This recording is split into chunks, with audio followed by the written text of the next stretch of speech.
हरे हरे राम राम राम हरे हरे हरे कृष्ण कृष्ण कृष्ण हरे हरे हरे राम राम राम राम हरे हरे हरे कृष्ण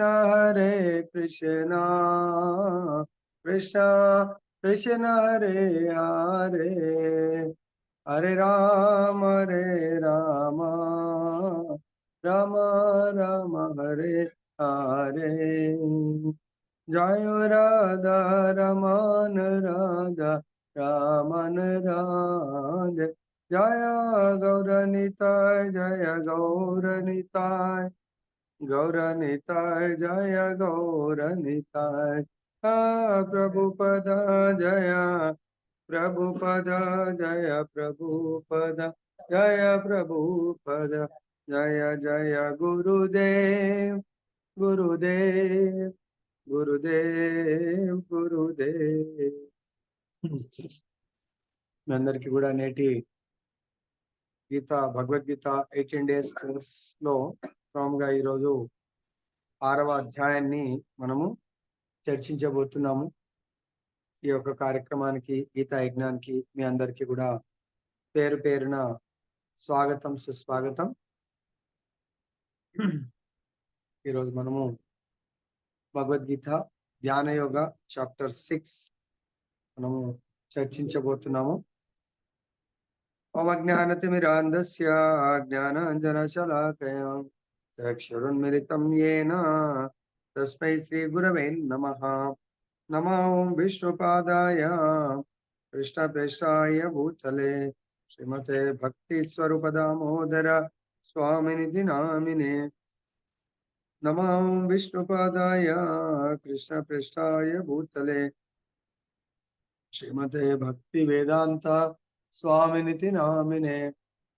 నమస్తే సరస్వతీ దేవి గౌరవాణి ప్రచారిణే నిర్విశేష శూన్యవాది పాశ్చాత్య దేశ తారిణి. జయ శ్రీకృష్ణ చైతన్య ప్రభు నిత్యానంద శ్రీ అద్వైత గదాధర శ్రీవాసవి గౌరభక్త వృంద. హరే కృష్ణ కృష్ణ కృష్ణ హరే హరే హరే రామ రామ రామ హరే హరే. जय श्री राधारमन लाल की जय, जगन्नाथ बलदेव सुभद्रा माई की जय, गौरनिताय भगवान की जय, जगत गुरु श्री प्रभुपाद की जय, श्री श्रीपाद गुरु महाराज की जय. సో భగవద్గీతలో భగవంతుడు ముఖ్యంగా 4 యోగాల గురించి బోధించాడు భగవంతుడు. దాంట్లో కర్మయోగ, జ్ఞానయోగ, ధ్యాన యోగ, భక్తి యోగ. కర్మ యోగాలో అది 3 రకాలైనటువంటి కర్మలు ఉంటాయి. ఒకటి సకామ కర్మ, రెండవది నిష్కామ కర్మ లేదా అకర్మ, మూడవది వికర్మ. సకామ కర్మ అంటే మనం శాస్త్రాలకు అనుసారంగా అంటే వేదాలకు అనుసారంగా దాని ప్రకారం మనము జీవితాన్ని గడుపుకోవడం, అంటే పుణ్య కర్మలు చేయటము, పుణ్య ఫలాలని సంపాదించుకుంటాము. రెండవది వికర్మ అంటే శాస్త్రానికి విరుద్ధంగా, అంటే అది మనం శాస్త్రం అంటేనే మన ఈ సృష్టి యొక్క కాన్స్టిట్యూషన్. ఎవరైతే శాస్త్రానికి విరుద్ధంగా అంటే కాన్స్టిట్యూషన్ కు విరుద్ధంగా వెళ్తే పనిష్మెంట్ తప్పదు. మనం కదా ప్రతి దేశంలో రాజ్యాంగం ఉంటుంది, రాజ్యాంగం ప్రకారం ఆ ప్రభుత్వం నడుస్తుంది. రాజ్యాంగానికి విరుద్ధంగా వెళ్తే తప్పకుండా వాళ్ళకు పనిష్మెంట్, అంటే నేరం కింద. అదేవిధంగా అకర్మ ఆర్ నిష్కామ కర్మ అంటే ప్యూర్లీ భగవద్ ఆదేశానుసారం. భగవద్ ఆదేశం ఏంటి?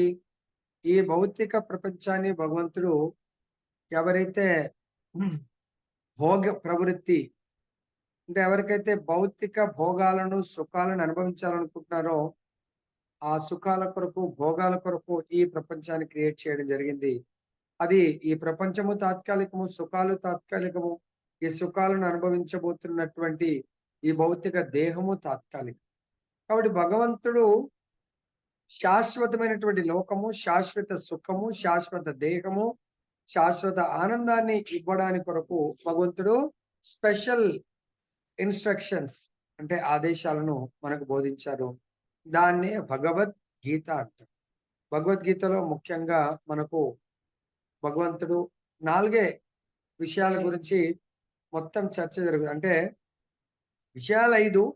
ఆ విషయాలను అర్థం చేసుకోవడానికి ఉన్నతమైనటువంటి స్థితిని పొందడానికి కొరకు 4 ఫార్ములాస్ అనుకోవచ్చు పాటించమన్నారు. అదేంటంటే ఏకం శాస్త్రం దేవకి పుత్రగీతం. ఒకే ఒక శాస్త్రాన్ని అంటే మన మానవ జీవితానికి సంబంధించినటువంటి మాన్యువల్. ఎందుకంటే ఈరోజు ధ్యాన యోగం కాబట్టి మనం దేని పట్ల ధ్యానం చేయాలి. సో దేన్ని బేస్ చేసుకొని ధ్యానం చేయాలి. అసలు ధ్యాన యోగం అంటే ఏంటి అనేది కర్మ, జ్ఞాన, ధ్యాన, భక్తి జస్ట్ బ్రీఫ్ ఇచ్చిన తర్వాత ధ్యాన యోగంలో మనము డీప్ గా ముందుకెళ్దాం మనం. సో దీనికి 4 ఫార్ములాస్ భగవంతుడు ఇచ్చాడు. ఏంటంటే అవి ఏకం శాస్త్రం దేవకీ పుత్ర గీతం. భగవంతుడు పలికినటువంటి భగవద్గీత, భగవంతుడు బోధించినటువంటి భాగవతాన్ని మనము నిత్యం భాగవత సేవ, నిత్యం మనము ఆ జ్ఞానాన్ని పొంది త్రివేణి సంఘం, దీంట్లో కూడా ఆధ్యాత్మికంగా త్రివేణి సంఘం అంటారు. త్రివేణి సంఘం ఎక్కడుంది? మనకు అలహాబాద్ లో ఉంది. అలహాబాద్ లో 3 గంగలు అంటే 3 నదుల యొక్క సంఘాన్ని త్రివేణి సంఘం. సో ఈ ఆధ్యాత్మిక మార్గంలో కూడా త్రివేణి సంఘం అంటారు. ఏంటది? 1 జ్ఞానము, 2 వైరాగ్యము, 3 భక్తి. ఈ 3టిని కలిపేదాన్ని కలిసేదే త్రివేణి సంఘం. సో భగవంతుడు ఈ 3 ఎక్కడ దొరుకుతాయి మనకు? భగవద్గీతలో దొరుకుతాయి. అర్థమైందా? అందుకొచ్చి ఏకం శాస్త్రం దేవకీ పుత్ర గీతం. ఆ దేవదేవుడు పలికినటువంటి భగవద్గీతను, భగవంతుడు బోధించినటువంటి భాగవతాన్ని మనం శ్రవణ కీర్తన చేయాలి. మరి భగవంతుడి ఈ భగవద్గీతను మొట్టమొదటిగా మనందరికి తెలుసు, సూర్యుడికి అంటే వివస్వానుడు, దాని తర్వాత మనువు, ఇక్ష్వాకు అలా బోధించాడు. తర్వాత ఏకం శాస్త్రం దేవకీ పుత్ర గీతం, ఏకో దేవో దేవకీ పుత్ర ఏవ. ఎంతో మంది దేవీ దేవతలు ఉంటారు. మరి మనం ఎవరిపైన ధ్యానం చేయాలి? ఈరోజు ధ్యాన యోగం కాబట్టి ఎవరిపైన ధ్యానం చేస్తే నాకు తాత్కాలిక బెనిఫిట్, టెంపరీ బెనిఫిట్ కావాలా, శాశ్వతమైనటువంటి నాకు లాభం కావాలా, ప్రయోజనం కావాలనేది మనం డిసైడ్ చేసుకోవాలి. సో కాబట్టి శాశ్వత లాభాన్ని పొందాలంటే ఏకో దేవో దేవకీ పుత్రేవ, ఆ దేవదేవుని మనం పైన మన మనస్సు కేంద్రీకరించి ధ్యానం చేయాలి. 3వది ఏకో మంత్ర తస్య నామాని అని. ధ్యానం అన్నప్పుడు మరి ఎటువంటి ధ్యానం చేయాలా? మంత్ర ధ్యానం చేయాలి, మంత్రంతో ధ్యానం చేయాలి. మంత్రం లేకుండా ధ్యానం చేస్తే ఫలితం శూన్యం. మంత్రం అంటే కొన్నిసార్లు నిన్న మనకు వచ్చింది, ఓంకారంతో ధ్యానం చేసిన, భగవంతుడి యొక్క వేదాలను పఠించిన, ఓంకారంతో ధ్యానం చేసిన తర్వాత జ్ఞానముతో వైరాగ్యము జ్ఞానంతో భక్తి రాకుండా కేవలం వైరాగ్యము అంటే ఈ భౌతిక ప్రపంచం పట్ల కేవలం వైరాగ్యం ఉందనుకోండి, వాళ్ళు బ్రహ్మజ్యోతి. ఈ 3 రకాలైనటువంటి వ్యక్తులు భౌతిక ప్రపంచం నుంచి వాళ్ళు దూరమై బ్రహ్మజ్యోతిలో ఎంటర్ కాగలుగుతారు. ఇప్పుడు ఏమన్నారు? సో ఏకో మంత్ర తస్య నామ, ఏ మంత్రాన్ని జపించాలా? సో దాని కొరకు కలియుగంలో ద బెస్ట్ మంత్ర మెడిటేషన్ చేయాలి. ధ్యానమే. దేంతో మంత్ర మెడిటేషన్ అంటే, సో మనకు మంత్ర అంటే ఏంటి మీనింగ్? మనః ఇతి త్రాయతే మంత్ర. మన మనస్సుని ఎప్పుడు ఆనందంగా, సంతోషంగా, స్థిరంగా ఉంచేది మంత్ర. మరి మంత్రాలు ఎన్నో, మన సనాతన ధర్మం ప్రకారం ఎన్నో మంత్రాలు ఉన్నాయి. ఏ మంత్రాన్ని బేస్ చేసుకొని ధ్యానం చేయాలా? భగవంతుడు చెప్తున్నాడు, హరేర్నామ హరేర్నామ హరేర్నామైవ కేవలం కలౌ నాస్తేవ నాస్తేవ నాస్తేవ గతిరన్యథ. కలియుగంలో వేరే మార్గం లేదు, వేరే మార్గం లేదు, వేరే మార్గం లేదు. ఏ మార్గం తప్ప? హరినామము హరినామం హరినామం తప్ప మనని మనం ఉద్ధరించుకోవాలంటే వేరే మార్గము లేదు అని చెప్పి. మరి హరినామాలు కూడా శతకోటి ఉన్నాయి. సో ధ్యాన యోగం, మంత్ర ధ్యానం చేయాలంటే ఏ మంత్రం చేయాలా? హరే కృష్ణ కృష్ణ కృష్ణ హరే హరే, హరే రామ రామ రామ హరే హరే. ఇతి షోడశకం నాం కలికల్మష నాశనం నాతః పరతరోపాయ సర్వ వేదేషు దృశ్యతే. అన్ని వేదాలు, ఉపనిషత్తులు అన్ని కూడా క్షుణ్ణంగా కొల్లబోసినట్టుగా చదివితే దాంట్లో మనకు దొరికేది కేవలం కలియుగానికి. కలియుగం కలియుగం అంటేనే కలహాలు, ద్వేషాలతో కూడుకున్నటువంటి యుగము. ఈ యుగంలో ది బెస్ట్ మంత్ర కలిసంత్రణ ఉపనిషత్తులో చెప్తున్నారు. హరే కృష్ణ మహామంత్రాన్ని మించినటువంటి మంత్రం లేదు. హరే హరే కృష్ణ మహామంత్రం ద్వారా హరే కృష్ణ మంత్ర ధ్యానము లేదా జప యజ్ఞాన్ని మనము ఈ కలియుగంలో రికమెండ్ చేయడం జరిగింది. దాని తర్వాత మనకు నెక్స్ట్ 4th ఫార్ములా కర్మాప్యేకం తస్య దేవస్య సేవ. రెండవ ఫార్ములాలో మనకు దేవదేవుడు ఎవరని తెలిసింది కాబట్టి ఆయనని సేవించాల. కర్మాప్యేకం తస్య దేవస్య సేవ, కర్మయోగము. కాబట్టి ఆ కర్మయోగంలో ఎటువంటి సేవ చేయాలా? నిష్కామ కర్మ, ఇది కర్మయోగం. రెండవది జ్ఞానయోగం. జ్ఞానం అన్నప్పుడు 2 రకాల జ్ఞానాలు. ఒకటి భౌతిక జ్ఞానము, ఆధ్యాత్మిక జ్ఞానం. భౌతిక జ్ఞానాన్ని జ్ఞానము లేదా దాన్ని అజ్ఞానంతో పోలుస్తూ ఉంటారు. ఎందుకు? ఇప్పుడు జైల్లో ఉండి నేను రోజు నాకు పేపర్ ఇస్తున్నారు, మళ్ళీ టీవీ ఇస్తున్నారు, మంచి బిర్యానీ ఇస్తున్నారు, కానీ నా ఫ్యామిలీతో కలవనివ్వట్లేదు. అన్ని ఫెసిలిటీస్ పేపర్లో ఇస్తారు మన జైల్లో, కానీ ఫ్యామిలీ వైఫ్ని కలవనియరు, తల్లిదండ్రుని కలవనియరు, పిల్లల్ని కలవనియరు, ఫ్రెండ్స్ని కలవనియరు. అటువంటి జైలు ఏం లాభం ఉంటుందండి? మీరు ఒక్కరే ఉండాలా. అక్కడ కూడా ఖైదీలు ఉంటారు, ఎవరితో కలవనియరు. అటువంటిది ఏమన్నా ఆనందం ఉంటుందా? మంచి టీవీ ఉంది, ఇంటర్నెట్ ఉంది, ఎవ్రీథింగ్ ఇస్ దే. బట్ మీరు విత్ ఇన్ దాంట్లోంచి బయటకు వెళ్ళారు, ఫోన్ మాట్లాడి ఎవరితో సత్సంబంధాలు లేవు. ఏం లాభం ఉంటుంది? అటువంటిది ఏమీ లాభం ఉండదు. కాబట్టి ఇక్కడ జ్ఞానం అటువంటిది మన ఈ భౌతిక ప్రపంచం కాబట్టి భగవంతుడి జ్ఞానాన్ని ఏమంటారు? దివ్యమైనటువంటి జ్ఞానాన్ని. ఆ దివ్య జ్ఞానం దేంట్లో ఉంది? భగవద్గీతలో ఉంది. ఈ జ్ఞానం ఎప్పుడైతే మనము ఎవరి ద్వారా నేర్చుకోవాలా? ఉత్తమ భక్తుల ద్వారా. ఎవరైతే జ్ఞానం నేర్చుకునే పద్ధతి ఆల్రెడీ మనము 4వ అధ్యాయంలో చర్చించాం. 34వ శ్లోకంలో తద్విద్ధి ప్రణిపాతేన పరిభ్రష్ణేన సేవయాం ఉపదేక్షంతి తే జ్ఞానం జ్ఞానినాస్తత్వదర్శినః. తత్వదర్శి ఈ యొక్క జ్ఞానంలో ఎక్స్పర్ట్. ఖాళీ థియరిటికల్ కాదు, ప్రాక్టికల్. థియరీ అండ్ ప్రాక్టికల్ ఎవరైతే చేసి చూయించేటువంటి ఉత్తమ ఆచార్యులు, గురువులు, తత్వవేత్తలు ఉంటారో వాళ్ళ దగ్గర వెళ్ళి ఈ జ్ఞానాన్ని మనం తెలుసుకోవాలి. అప్పుడు ఆ జ్ఞానానికి భక్తి తోడైనప్పుడు మనం భగవద్ధామం వెళ్ళగలుగుతాం. తర్వాత జ్ఞాన యోగం. నెక్స్ట్ ధ్యాన యోగం. ధ్యాన యోగి అన్నప్పుడు మనకు ఆచార్యులు చెప్తా ఉన్నారు, ముఖ్యంగా దీంట్లో అష్టాంగ యోగ. అష్టాంగ యోగలో అంటే 8 స్టెప్స్ ఉంటాయి అష్టాంగ యోగాలో. ఆ 8 స్టెప్స్ మనందరికీ చాలా మందికి తెలుసు. ఏంటవి? యమ అంటే యమాలు 8 అవయవంలోను అంటే నిగ్రహించుకోవాలా, మన యొక్క ఇంద్రియాలను నిగ్రహించుకోవటం, అది యమ. నియమం అంటే ఈ ఆచారాలు, దానికి సంబంధించినటువంటి ఆచారాలు పాటించటము. తర్వాత ఆసనం. ఈ కేవలం ఈ భంగిమలు నేర్చుకోవడమే చాలా ఇయర్స్ పడుతుంది అంటారు. ప్రాణాయామం, శ్వాసని కంట్రోల్ చేయటము, ప్రత్యాహారం, ఈ భౌతికమైనటువంటి భోగాల నుంచి అక్కడ కూడా ధ్యానయోగంలో ఉపసంహరించాల. ధారణ, అప్పుడు ఏకాగ్రత. తర్వాత ధ్యానం 6th మరియు 7th ధ్యానం, 8th సమాధి. ఈ అష్టాంగ యోగ ధ్యాన యోగంలో 7వ స్థితికి వెళ్ళే 8వ స్థితి ధ్యాన యోగము.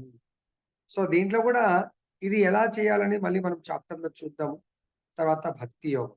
యోగాలు 4. అసలు యోగా అంటే మనకు భగవంతుడితో సంబంధము ఏర్పాటు చేసే ప్రక్రియను యోగా అంటారు. వాళ్ళు కేవలం ఈ బాడీలీ ఎక్సర్సైజ్ ని యోగా అనరు.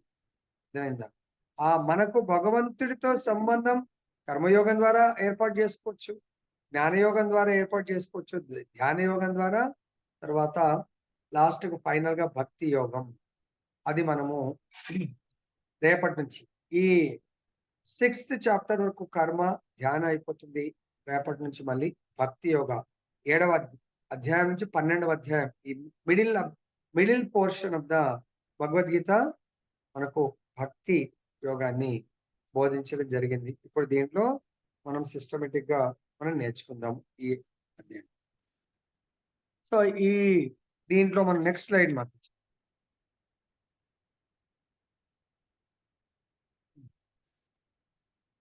Next slide. 6.1 లో అర్జునుడు ప్రశ్నిస్తున్నాడు భగవంతుని మనందరి కొరకు. ఏమంటారు? మీరు కూడా మ్యూట్ పెట్టుకొని మీరు కూడా ప్రయత్నం చేయొచ్చు, నేను చదివే విధానాన్ని పాటించి. ఈ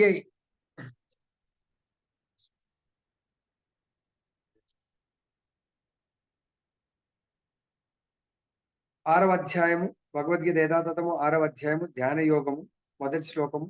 శ్రీ భగవాను వాచ అనాశ్రిత కర్మ ఫలం కార్యం కర్మ కరోతి యః స సన్యాసీ చ యోగి చ నా నిరగ్నిర్న చాక్రియః. సో దీంట్లో భగవంతుడు లాస్ట్ ప్రశ్నలకు సమాధానం ఇస్తున్నారు. దీంట్లో శ్రీకృష్ణ భగవానుడు పలికెను, తాను చేసిన కర్మ ఫలముల యందు ఆసక్తిని కలిగి ఉండక చేయవలసిన కార్యమును చేయువాడే నిజమైన సన్యాసి కాగలడు, అతడే నిజమైన యోగి. అంతేగాని కేవలం అగ్నిని రగిలింపక మరియు కర్మలను ఆచరింపక ఉండేది వాడు యోగి కాలేడు అని చెప్పేసి భగవంతుడు చెప్తున్నాడు. అంటే ఇక్కడ కర్మ ఫలముల యందు మనకు ఆసక్తి ఉండకూడదు. కర్మలు చేయటమే మన యొక్క ధర్మము. ఇది స్పెషల్ గా జంతువులలో చాలా ఉంటుంది. సపోజ్ మనకు 2 ఎడ్లు ఉన్నాయంటే పూర్వకాలము, సో మనం ఎడ్ల బండి కట్టి దాంతో ఎంతో పని తీసుకునేవాళ్ళు. సో ఆ రైతు తన యజమాని ఎంత పని తీసుకుంటే అంత పని చేస్తుంది. ఎప్పుడైతే ఆ నాగలి నుంచి వదిలేస్తే అప్పుడు గడ్డేస్తాడు, హ్యాపీగా తిని రెస్ట్ తీసుకుంటాడు. మళ్ళీ యజమాని చలో కర్మ చేయడానికి మళ్ళీ తనను మళ్ళీ నాగలికి కానీ ఎడ్ల బండికి కడితే పని చేస్తుంది. ఆ కర్మ దాని తర్వాత ఏమొస్తుంది? సపోజ్ కొన్నిసార్లు పంటలు మొన్న చూడండి చాలా వరదలు వచ్చాయి, మొత్తం కొట్టుకపోయారు. సో అవి ఆ యజమాని అయ్యో నాకు కర్మ చాలా దున్ని పంటేశారు, అది పండుతుందా లేదా అనేది ఆ ఇప్పుడంతా అన్ని ట్రాక్టర్లు వచ్చాయి, దానికి సంబంధం లేదు. కర్మ ఫలము యజమానికి వదిలిపెడుతుంది. ఏవై ఆ పశువులు. అర్థమైంది? అదే విధంగా వాటికి అంత జ్ఞానం ఉంది. నా డ్యూటీ నా యజమాని ఏది చెప్తే ఆ కర్మ చేయటము.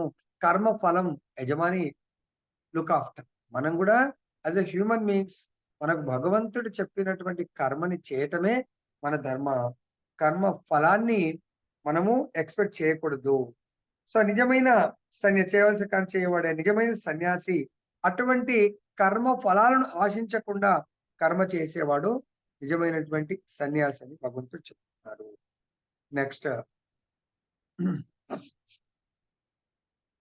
నెక్స్ట్ మాట.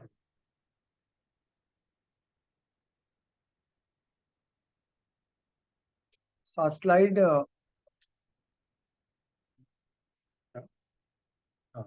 5th శ్లోక మీ దగ్గర కూడా భగవద్గీత ఉంటే ఫాలో చేయండి. వేసి ఉద్ధరేదాత్మనాత్మానం నాత్మానమ నమవసాదయేత్ ఆత్మైవ హి ఆత్మనో బంధుః ఆత్మైవ రిపురాత్మనః. మానవుడు తన మనస్సు యొక్క సహాయంచే తనను తాను ఉద్ధరించుకొనవలనే గాని అధోగతి పాలు చేసుకొనరాదు. బద్ధజీవునికి మనస్సు అనునది మిత్రుడును అలాగునే శత్రువును అయి ఉన్నాడు. సో ఇక్కడ చూడండి, మానవుడు తన మనస్సు అంటున్నాడు. అంటే మనం వేరు, మన మనస్సు వేరు, మనం వేరు మనదే. కానీ మనస్సు ఎక్కడుంది? ఈ దేహంలో ఒక భాగం. అంటే మనము మన మనస్సు వేరు. ఇంతకు ముందు కూడా చెప్పడం జరిగింది. మనం ఒక కారులో ట్రావెల్ చేస్తున్నాం. మనం కారు వేరు, మనం వేరు. నేను ఇంట్లో కూర్చున్నాను, మా ఇల్లు వేరు, నేను వేరు. కాబట్టి అలాగే మనము అనే ఆత్మ వేరు, ఈ యొక్క దేహం వేరు. ఈ దేహంలో ఒక పార్ట్, అది కూడా ముఖ్యమైన పార్ట్ మనస్సు. కాబట్టి ఈ మనస్సు లైక్ ఎగ్జాంపుల్ మనం ఒక కారులో వెళ్తున్నాం అనుకోండి, ఆ కారు స్టీరింగ్ కానీ, బ్రేక్స్ కానీ, క్లచెస్ కానీ, తర్వాత ఎక్సలేటర్ కానీ ఇవన్నీ కూడా మన కొరకు పనిచేయాలి. అంటే మనము గేర్ వేస్తున్నాము, ఆ గేర్ బాక్స్ గేర్లన్నీ కూడా మనం ఏ గేర్లో వెళ్ళాలి అనుకుంటే ఆ గేర్లో అది యాక్సెప్ట్ చేయాలి. సపోజ్ జనాలు ఉన్నారు, మనము ఫస్ట్ గేర్, సెకండ్ గేర్, ఎవరు లేరు 4th గేర్లో వెళ్ళాలనుకుంటున్నాం, లేలే నేను మాత్రం సెకండ్ గేర్లో ఉంటాను అంటే so it is non cooperative. అది దానికి ఆత్మ లేదు కాబట్టి, జడ పదార్థం కాబట్టి అది మనం ఎలా చెప్తే అలా వింటుంది. ఇక్కడ ఈ దేహము కూడా సపోజ్ అదే కార్‌ని ఆఫ్ చేసేసి మనం దిగామనుకోండి, కారు కూడా ఏం వెళ్ళదు. అలానే ఉంటుంది. ఎక్కడ ఆఫ్ చేస్తే అక్కడ అలానే ఉంటుంది. మరి మన దేహంలోంచి మనం వెళ్ళిపోతే దేహం కూడా కదలదు. మనం ఉన్నప్పుడే కాకపోతే కారుకున్నటువంటి జ్ఞానం మన దేహంకు లేదు అనిపిస్తుంది. కారు కంప్లీట్‌గా ఎప్పుడింటుంది కారు గూడా దానికి ఉన్నటువంటి ఇంద్రియాలన్నిటిని అప్పుడప్పుడు సర్వీసింగ్ చేయిస్తుంటే, లేకుంటే మనము అనుకోకుండా దాని బ్రేక్ కొనా ఊపిరితో ఉంది. మనం స్టార్ట్ చేసాము. మనము ఇప్పుడు మా ఇల్లు గదా కొండ మీద ఉంటుంది. సో, స్టార్ట్ చేసాము బానే ఉందనుకోని, సో, మేము కొండ ఇంక డౌన్ స్టార్ట్ అయింది. బ్రేక్ ప్రెస్ చేయడానికి పోయాను. ఆ బ్రేక్ వైర్ తెగిపోయింది. పరిస్థితి ఎలా ఉంటుంది ఇంకా మొత్తం? చాలా దారుణంగా ఉంటుంది. అటు నుంచి ఎవరు ఎంత హారన్ కొట్టినా వస్తున్నారనుకోండి, ఆ ముందట ఇంక వాళ్ళందరూ అంతే సంగతి. కాబట్టి ఎప్పటికప్పుడు సర్వీసింగ్ కండిషన్ మనం వెహికల్ స్టార్ట్ చేసే ముందే ఓకేనా? బావుందని చూసుకుంటే ఓకే. అదే విధంగా మనం ఈ దేహం అనే వెహికల్‌ని ఎప్పటికప్పుడు సర్వీసింగ్ చేయాలా? Servicing in sense all the parts servicing ఎవరైతే మెకానిక్ ఉంటాడో ఆయన ఇవన్నిటిని చెక్ చేస్తారు. ఇంజిన్ ఆయిల్ ఎవ్రీథింగ్ అన్నీ బాగున్నాయా లేదా తెలియకుంటే వాటిని మార్చడము, చేయటము, గేర్స్ పడుతున్నాయా? మీరు మళ్ళీ మనకు వెహికల్ ఇచ్చే ముందు కూడా చెక్ చేసుకోమంటారు. సార్ చెక్ చేసుకొని తీసుకెళ్ళండి సార్. సో, మనం కూడా ఈ వెహికల్ యొక్క పార్ట్స్‌ని మనం చెక్ చేయలేకపోతున్నాం. ముఖ్యంగా ఈ వెహికల్ 24 అంశములతో కూడుకున్నది. 24 అంశంలో ముఖ్యంగా మనకు 5 పంచమహాభూతాలు, 5 జ్ఞానేంద్రియాలు, 5 కర్మేంద్రియాలు, మనస్సు. సో, మరి ఈ మనస్సు గురించి చెప్తున్నారు. మనస్సు ఒకవేళ ఎట్లయితే వెహికల్ అన్ని పార్ట్స్ మన కంట్రోల్‌లో ఉండాలా? మనస్సు ఒకవేళ మనము కంట్రోల్‌లో పెట్టుకుంటే అది మనకు మంచి మిత్రుడు. మనం మనసు కంట్రోల్‌లో ఉంటే అదే బద్ధ శత్రువుగా మనకిక్కడ బోధిస్తున్నాడు భగవంతుడు. సో, దీన్ని ఆ! నెక్స్ట్ శ్లోకం.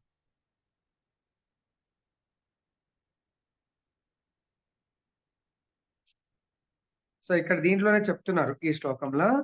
మన ఏవ మనుష్యానాం కారణం బంధ మోక్షయో బంధాయ విషయ అసంగో ముక్తై నిర్విషయం మనః. మానవునకు మనస్సే బంధ మోక్షములకు కారణము. ఇంద్రియార్థములందు లగ్నమైన మనస్సు బంధమునకు కారణం కాగా, ఇంద్రియార్థం నుండి అనాసక్తమైన మనస్సు మోక్షమునకు కారణమగుచుంది. ఇది అమృత బిందు ఉపనిషత్తునందు చెప్పబడింది. మన మనస్సు మనకు మోక్షాన్ని ఇస్తుంది. ఇదే మనస్సు మనకు ఇదే భౌతిక ప్రపంచంలో మనతో నేర ప్రవృత్తి అంటే భోగ ప్రవృత్తిలో ముంచేసి మనము బందీ అవ్వడానికి కారణం. అంటే ఏంటి? ఇంద్రియార్థాలు అంటే ఇంద్రియాలకు 2 అర్థాలుంటాయి. అంటే డెస్టినేషన్స్ ఆర్ ఆబ్జెక్ట్స్. ఒకటి భౌతిక ఆబ్జెక్ట్ కళ్ళున్నాయనుకోండి. భౌతిక బ్యూటీ. సో, వయసులో ఉన్నవాళ్ళు ఫిమేల్ అమ్మాయిల పట్ల వాళ్ళ యొక్క దేహం పట్ల ఆకర్షితులవుతారు. లేదా ఓల్డ్ ఏజ్ వాళ్ళు ఎవరైనా గూడా. స్పెషల్లీ మైథున సుఖం అంటే ప్రతి ఒక్కళ్ళ లేదంటే భౌతికమైనటువంటి బ్యూటీని వాళ్ళు చూసి ఎంజాయ్ చేస్తా ఉంటారు. కొంతమంది టీవీలో చూసి చాలా సీనరీ చూస్తా ఉంటారు. అదే చెవులు గూడా భౌతికమైనటువంటి రాక్ మ్యూజిక్ చాలా ఇష్టపడతారు. కానీ ఈ మధ్య నిన్ననో, మొన్ననో ఒక వాట్సాప్ చాలా వైరల్ అయింది. పెద్ద డీజే సౌండ్ పెట్టాడు. అప్పటికప్పుడే ఆ డ్రైవర్ ఎవరో ఆ డీజే సౌండ్ వల్ల హార్ట్ అటాక్ వచ్చి చనిపోయాడు. ఎంతమంది వేరే వాళ్ళు పాపం డాన్సులు చేస్తా ఉన్నారు. వాళ్ళకి తెలియదు దాని మెకానిజం లోపల ఎలా జరుగుతుంది. అదే మీరు భగవంతుని యొక్క సంకీర్తన విని చూడండి ఎంత ఆనందం ఉంటుంది. కాబట్టి ఈ మనస్సు ఇంద్రియాల యొక్క భౌతిక ఆబ్జెక్ట్ సైడ్ మనము పరిగెత్తించకుండా ఇదే ఇంద్రియాలు లైక్ కళ్ళు, చెవులు, ముక్కు, నోరు, నాలుక ఇవన్నీ గూడా వీటిని ఆధ్యాత్మిక ఆబ్జెక్ట్స్. కళ్ళు భగవంతుడి యొక్క దివ్యమంగళ దర్శనాన్ని, భగవంతుడి యొక్క శుద్ధ భక్తుల యొక్క దర్శనాన్ని, అదే చెవులు భగవంతుడి యొక్క అద్భుతమైనటువంటి, దివ్యమైనటువంటి నామరూప గుణ లీలను వినడంలో. సో, ఈ యొక్క ఇంద్రియాల చేతుల్ని భగవంతుని ఇంకా ముందు ముందు శ్లోకం. ఈ విధంగా మన ఇంద్రియాలను భగవత్ సేవలో నియుక్తం చేసినట్టవుతాయి. ఆబ్జెక్ట్. సో, అప్పుడు ఇదే మనస్సు ఈ ఇంద్రియాలను సన్మార్గంలో నడిపిస్తే మనము బంధ ముక్తులమవుతాము. అదే మనము ఇంద్రియాలు చెప్పినట్టుగా, ఇంద్రియాలకు భౌతిక ఆబ్జెక్ట్ అంటే ప్రభుజీ అది ఎలా సాధ్యం అంటే అది కూడా తప్పులేదు. కారణం గుణ సంఘర్ష సత్ అసత్ యోని జన్మసు. మనం పాస్ట్ లైఫ్ లో ఎన్నో కోరికలతో కర్మలు చేసి ఆ కర్మ ఫలాలను అనుభవించకుండా చనిపోయాము. సో ఈ లైఫ్ లో అటువంటి కర్మ ఫలాలను అనుభవించడానికి వచ్చాం. కర్మ ఫలాలంటే మరి ఈ ఇంద్రియాలే కర్మ ఫలాలను అనుభవిస్తాయి. ఈ ఇంద్రియాల యొక్క ఆబ్జెక్ట్ ఆ భౌతిక కర్మ ఫలం అనే ఆబ్జెక్ట్ కనబడతా ఉంటుంది. దాని నుంచి మనం ఈ శాస్త్రం ద్వారా డైరెక్షన్ చేంజ్ చేయాలి. లైక్ ఎట్లా ప్రభుజీ అంటే మనం హైవేలో వెళ్తున్నాము, ఎక్కడో ఒక యాక్సిడెంట్ అయింది. సో అక్కడ ఆ యాక్సిడెంట్ కంటే ముందు మనము దాటాలి అంటే చాలా ట్రాఫిక్ జామ్ అయింది. సో ఒకటి ఆ ఊర్లోంచి వెళ్ళే రోడ్డు ఉంటుంది. సో అది ఆ విషయం తెలిసిన వాడు ముందే అది గమనించి ఆ రోడ్లోంచి డైరెక్ట్ ఆ టోల్ గేట్ కూడా దాటి ఇంకెక్కడ కొంచెం దూరం అవుతుంది, బట్ డైరెక్ట్ ట్రాఫిక్ మొత్తం తప్పించుకొని వెళ్ళిపోగలుగుతాడు. అది అని. సో ఇక్కడ ఇంద్రియాలు వాటి యొక్క ఆబ్జెక్ట్ పాపం భౌతికమైనటువంటి ఆబ్జెక్ట్ పెట్టుకొని ప్రయాణం చేస్తాం. సో అది ఒకవేళ ఇంద్రియాల ప్రయాణాన్ని మనం యాక్సెప్ట్ చేస్తే మనము ఇంద్రియాల దాసులం. ఇంద్రియాలని గో అంటారు. గో దాసులు అంటే ఇంద్రియ దాసులు. మనం ఏం కావాలంటే గోస్వాములం కావాలి. ఇంద్రియాల యొక్క ఈ ధ్యాన యోగం ద్వారా మరి గోస్వాములు అవ్వడానికి ఇంద్రియాలంటే కంట్రోల్ చేయాలి. ఈ అష్టాంగ యోగ ధ్యాన యోగం వాటికి స్వాములు అవ్వడానికే గోస్వామి అంటే ఇంద్రియాలకు మాస్టర్ అవ్వడానికే ధ్యాన యోగము. నెక్స్ట్ బంధురాత్మాత్మనస్తస్య ఏనాత్మైవాత్మనా జితః అనాత్మానస్తు శత్రుత్వే వర్తేతాత్మైవ శత్రువత్. చాలా బ్యూటిఫుల్ శ్లోకం. మనస్సును జయించిన వానికి మనస్సే ఉత్తమ మిత్రుడు, కానీ అట్లు చేయలేని వానికి అతని మనసే గొప్ప శత్రువుగా వర్తించును. సో ఇక్కడ మనకు ఆచార్యులు చెప్తారు, మనస్సును ఒక షార్ప్ నైఫ్ తో పోలుస్తారు. ఒక షార్ప్ కత్తి డాక్టర్ చేతిలో ఉంటే ఒక రోగిని సర్జరీ ద్వారా వాళ్ళు రక్షిస్తారు. అదే నైఫ్ ఒక క్రిమినల్ దొంగ దగ్గర ఉంటే దొంగతనం కొరకు ఒకరిని చంపేస్తాడు. మనస్సు అందుగురించే డాక్టర్ ఎవరు? రక్షించడంలో ఎక్స్పర్ట్. కాబట్టి మనము ఆ విధంగా డాక్టర్లుగా రక్షించడంలో ఎక్స్పర్ట్ అయి మనస్సుని మనం రక్షించుకోవాలా, ఇతరులను రక్షించడానికి ఉపయోగించినప్పుడు మన మనస్సు మనకు ది బెస్ట్ ఫ్రెండ్. మనము ఆ మనస్సు అనే కత్తికి బానిస అయిపోతే మనము ఇతరులను సంహరిస్తాం, మనము కూడా పతనం చేసుకుంటాం. నెక్స్ట్ మంత్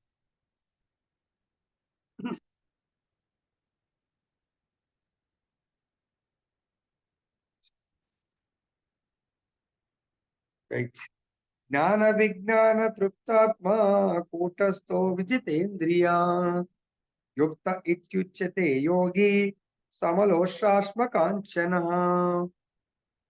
మానవుడు తాను పొందినటువంటి జ్ఞాన విజ్ఞానముచే సంపూర్ణంగా సంతృప్తి చెందినప్పుడు ఆత్మానుభూతి నందు స్థిరత్వం పొందినట్టి వాడై యోగి అనబడును. అట్టి వ్యక్తి ఆధ్యాత్మిక స్థితి అందు నెలకొని ఆత్మ నిగ్రహమును కలిగి ఉండును. అతడు ప్రతి వస్తువును గులకరాళ్ళనైనను రాళ్ళనైనను లేదా బంగారమునైనను సమానంగా గాంచును. సో మనం చాలాసార్లు మేము ధ్యాన యోగం చేస్తాం, గార్డెన్ లో కూర్చొని చేస్తాం, ఇంకెక్కడో కూర్చొని చేస్తాం. కానీ మన లోపల ధ్యాన యోగానికి సంబంధించినటువంటి మనకు జ్ఞానము లేక మనం మోస్ట్లీ శూన్యం మీద ధ్యానం చేయటం, ఇంకేదో ధ్యానాలు అంటారు. కానీ ఆ ధ్యానం వల్ల ఫలితం మాత్రం శూన్యం. ఎందుకు? మనం ధ్యానం చేస్తూ ఒక సైడు, ఇంకొక సైడు భౌతికమైనటువంటి భోగాల పట్ల చాలా ఆకర్షితులు అవుతాము. అటువంటి ధ్యానంతో లాభం ఉండదు. దీనికి ఎగ్జాంపుల్ ఎలా తీసుకుంటే మనకు విశ్వామిత్రుడు తెలుసు, 60,000 సంవత్సరాలు ధ్యానం చేస్తారు ఆయన. సో 60,000 సంవత్సరాలు ధ్యానం చేస్తున్నటువంటి విశ్వామిత్రుడిని చూసి ఇంద్రుడికి చాలా భయం పుట్టుకుంటుంది. అరే ఇంత కఠోర తపస్సు చేస్తున్నాడు. మేబీ విశ్వామిత్రుడు ఎవడు? అంతకుముందు గొప్ప రాజు, చాలా బలశాలి, చాలా గొప్ప రాజు ఉండే. మరి ఆయన భూలోకంలో ఇంకా రాజభోగాలు సరిపోక ఇంద్రలోకం గురించి ధ్యానం చేస్తున్నాడేమో అని చెప్పేసి ఆయన అనుకొని తన యొక్క రాజ్యంలో చాలా అందమైనటువంటి సేవకురాలైనటువంటి మేనకను పంపిస్తాడు. ఎందుకు? ఆయన యొక్క ధ్యానాన్ని పతనం చేయమని చెప్పేసి. అప్పుడు ఆమె వస్తుంది, న్యాచురల్‌గా రాజుగారి మాట వినాలి కాబట్టి వచ్చి, సో ఆయన ధ్యానాన్ని తను భంగపరుస్తుంది. తన యొక్క నృత్యంతో, తన యొక్క పాటలతో, తన అందముతో, దాంతో డాన్స్ చేస్తుంది. ఆమె యొక్క ఈ గజ్జెల శబ్దాన్ని మాత్రమే ఆయన యొక్క ధ్యానాన్ని భంగపరుస్తున్నప్పుడు కళ్ళు తెరిచి చూస్తే ముందు చాలా అందమైనటువంటి అమ్మాయి ఉంది. అప్పుడు తన ధ్యానాన్ని వదిలేసి ఆ అమ్మాయితో సహజీవనం, మేనకతో సహజీవనం జీవించాలనుకుంటాడు. వారిద్దరి యొక్క కాంబినేషన్ శకుంతల జన్మిస్తుంది. ఆ రోజుల్లో శకుంతల ఆ బేబీ ఎంత అందం ఉంటుందంటే ఇంక ఆమె కూడా దేవకన్యలాగా ఉంది. కానీ అప్పుడు రియలైజ్ అవుతాడు, అరే నేను ఎంత తప్పు చేశాను. ఆఫ్టర్ ఆల్ ఈ క్షణకాల మైథున సుఖం కొరకు నా ధ్యానం, వేల సంవత్సరాల ధ్యానం వృధా అయిపోయింది అనుకొని మళ్ళీ ఇంక నేను వెళ్ళిపోతాను అంటుంటే అప్పుడు మేనక, లేదు లేదు స్వామి, మీరు ఇంత అందమైనటువంటి మన అమ్మాయిని వదిలిపెట్టి ఎలా వెళ్తారు మీరు అంటే, అప్పుడు ఆయన డిసైడ్ చేస్తారు ఈ మోహానికి ఇంక నేను గురి కాకూడదని చెప్పేసి. చూడండి మన యొక్క అటువంటిది ఇక్కడ ఏమన్నారు, ధ్యాన యోగి గులకరాలైనను రాళ్ళనైనను బంగారంనైనా కూడా సమానంగా చూడండి. వాటి పట్ల పెద్ద ఆసక్తి ఉండకూడదు. రాళ్ళని బంగారాన్ని సమానంగా చూసేటువంటి వాడు నిజమైనటువంటి జ్ఞాని అని చెప్పేసాడు. నెక్స్ట్ లో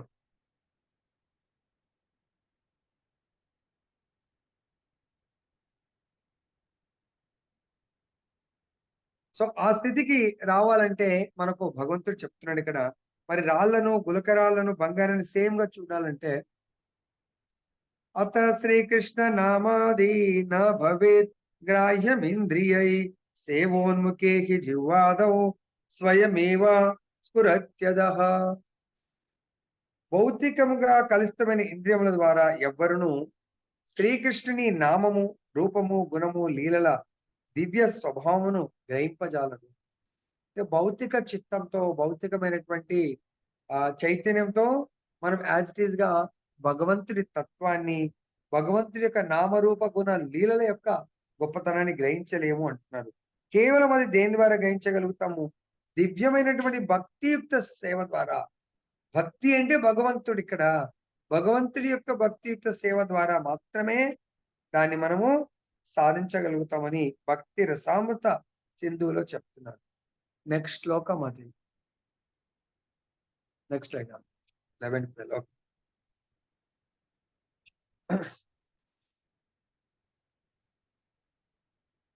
శుచౌ దేశే ప్రతిష్టాప్య స్థిరమాసనమాత్మనః నాత్యుచ్చిత్రం నాతి నీచం చైలాజినకుశోత్తరం తత్రైకాగ్రం మనః కృత్వా యత చిత్తేంద్రియ క్రియః ఉపవిశ్వాసేన యుంజాత్ యోగమాత్మా విశుద్ధయే. సో భగవంతుడు ఇక్కడ చెప్తున్నారు, యోగాభ్యాసం కొరకు యోగాభ్యాసం ఎలా చేయాలా, ఎక్కడ చేయాలనేది దీంట్లో చాలా అద్భుతంగా చెప్తున్నారు. ధ్యాన యోగా ఎవరికైతే ఇంట్రెస్ట్ ఉందో ఈ క్లాస్ లో అటెండ్ చేస్తున్నారో వాళ్ళు శ్రద్ధగా వినండి. దాని ప్రదేశం ఎట్లా ఉండాలా, ఎక్కడ చేయాలా, పొజిషన్ ఎలా ఉండాలా. యోగాభ్యాసం కొరకు యోగాని చేసేవాళ్ళు యోగి అంటారు. లైక్ ఎట్లయితే నేను 4 యోగాలు, కర్మయోగాన్ని చేసేవాళ్ళు కర్మయోగి అంటారు, జ్ఞాన యోగాన్ని ప్రాక్టీస్ చేసేవాళ్ళు జ్ఞాన యోగి అంటారు, ధ్యాన యోగాన్ని ప్రాక్టీస్ చేసేవాళ్ళు ధ్యాన యోగి, భక్తి యోగాన్ని ప్రాక్టీస్ చేసేవాళ్ళు భక్తి యోగి. సో కాబట్టి ఇక్కడ యోగి అంటే ధ్యాన యోగి ఏకాంత స్థలమునకేగి నేలపై కుశగ్రాసమును పరిచి, అంటే ఫస్ట్ కూర్చోవాలంటేనే కుశగ్రాసం, ఎక్కడంటే అక్కడ కూర్చోలేం, టేబుల్ చైర్ల మీద కూర్చోలేం, అర్థమైందా, గ్రాస్ మీద ఎటంటే అట్లా కూర్చోలేం. కుశగ్రాసం పరిచి దానిని లేడీ చర్మము మరియు మృదువైన వస్త్రంతో కప్పవలను. మరి ఇప్పుడు ఈ రోజుల్లో ఆ పార్కులో, ఈ పార్కులో, అక్కడిక్కడ ధ్యాన యోగం నేర్పిస్తున్నారు. మరి దీన్ని పాటిస్తున్నారా లేదా చూడండి, అడగండి ఎవరికైనా. లేడీ చర్మము మరియు మృదువైన వస్త్రంతో కప్పవలను. అట్టి ఆసనము జింక, లేడీ చర్మం, లేడీ అంటే జింక. అట్టి ఆసనము అతి ఎత్తుగాను లేదా అతి క్రిందగాను ఉండకూడదు. చాలా హైట్ ఉండదు, చాలా డౌన్ ప్రదేశం ఉండకూడదు. మరియు పవిత్రమైన ప్రదేశం ఏర్పరచుకోవాలను. పవిత్ర స్థానం ఉండాలండి. ఎక్కడ పడితే అక్కడ మనకు చాలా సార్లు ఆ పార్కులో అన్నీ గూడా చెడు పనులు జరుగుతా ఉంటాయి. అటువంటి పార్కులో చేస్తాం.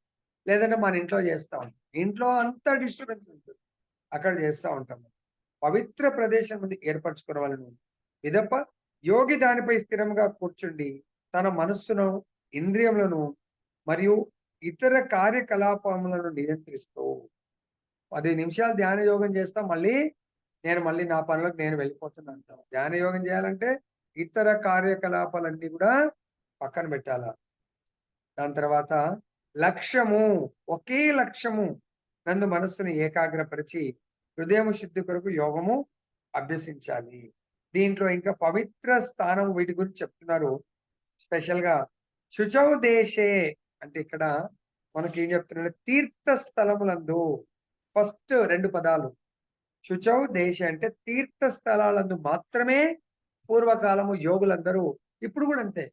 మహాతీర్థ స్థలాల బృందావన్, మథుర, బ్రజమండల్ లేదా కాశీ, మాయాపూర్, లేదంటే కైలాస్, మానసరోవర్, తర్వాత బద్రీనాథ్, ఇలా ఇటువంటి చాలా ఇంకా తీర్థ స్థలాల్లో అక్కడ మాత్రమే ఎలా ఫ్యామిలీస్‌ని గృహములను వీడి వాళ్ళు వెళ్ళి గంగా, యమున వంటి పవిత్ర నదులు ప్రవహించు ప్రయాగ, మథుర అంటే నది పుణ్య తీర్థాలంటే ఆ నదులు ఎక్కడైతే హరిద్వార్, రిషికేశ్ ఇటువంటి ప్రదేశాలు ఏకాంతంగా యోగము అభ్యసిస్తారు అని మనకు చెప్తున్నారు. తర్వాత ఈ కలియుగంలో ఈ ధ్యాన యోగం అంటే కొన్ని వేల సంవత్సరాలు. ఇప్పుడు విశ్వామిత్రుడు 60,000 సంవత్సరాలు తపస్సు చేశాడు. కలియుగంలో ఉన్నదే 100 ఇయర్స్. 100లో మాక్సిమం 60 సంవత్సరాలు యాక్టివ్ లైఫ్. 60 కూడా లేదు. 50 దాటితే మెల్లమెల్లగా యాక్టివ్ లైఫ్ కాస్త పాసివ్ అవుతా ఉంది. కాబట్టి కలియుగంలందు అల్పాయుష్కులు, మందకస్తులు, తర్వాత వీళ్ళు ఎప్పుడు కూడా దుఃఖాలచే కలతనందుతా ఉంటారు. అటువంటి వాళ్ళు ఈ ధ్యాన యోగము చేయడం చాలా కష్టము. కాబట్టి భగవంతుడు చెప్తున్నాడు, మరి ప్రతి యోగానికి ఏకైక లక్ష్యం ముక్తిని, భగవత్ ప్రాప్తి పొందటము. దానికి బృహన్నారదీయ పురాణంలో చెప్పిన విధంగా హరేర్నామ హరేర్నామ హరేర్నామైవ కేవలం కలవు నాస్తేవ గతిరన్యద. హరినామము హరినామము హరినామం తప్ప వేరే మార్గం లేదు అని మనకు బోధిస్తా ఉంటారు. నెక్స్ట్ మధ్య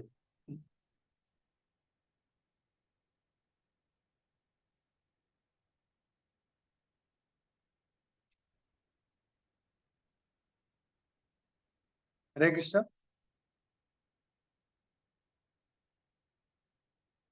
నెక్స్ట్ మాత అది అయిపోయింది. నెక్స్ట్ 13, 14.